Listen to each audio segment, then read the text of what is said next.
I'm currently speaking on the 20th of November 2025, and I spoke nearly 3 months ago about a potential tech AI bubble.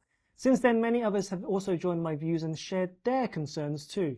This very fact has led to a healthy retraction in the markets recently. VOO dropped 3.6% from its peak on the 29th of October, SMH dropped 7.91%, and QQQ dropped 5.65%, although all three picked up again last night. Here are 3 reasons why this retraction isn't the big one. Number 1. People are talking about a tech AI bubble, therefore a consensus exists that prices are too high. The market will price in this uncertainty. Market participants sell off some of their exposure and the markets reflect the current sentiment. To quote John Templeton's famous line, bull markets are born on pessimism, grow on skepticism, mature on optimism, and die on euphoria. Markets are not yet blind with euphoria. The recent healthy skepticism is being priced in and impedes a full-on runaway market rally. 2. The AI train is being fueled from within. There are billions of dollars being reinvested within the tech giants. Meta acquired a 49% stake in Scale AI with a $14.3 billion investment. Microsoft and Nvidia entered into a significant trilateral AI alliance with startup Anthropic. This tech AI bubble, it's independent of the wider economy, it's self-funding, it's self-fulfilling.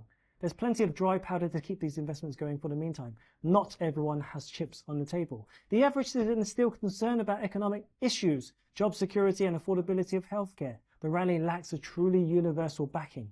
There's a great disparity between the performance of tech stocks and the wider economy.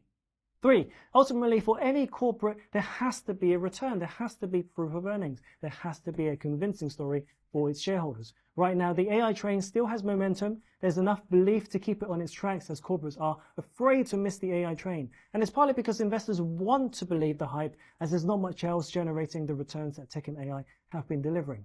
Unlike the dot-com bubble, this time there is some proof in the pudding. There are earnings, massive earnings, and while CapEx is going through the roof, investors are wondering if there is light at the end of the tunnel. It's still too early to see. There needs to be a revelation of sorts, a catalyst to trigger a mass exodus. If the real tech AI crash is a heart attack, this retraction is a silent myocardial infarction, a mini heart attack, a warning.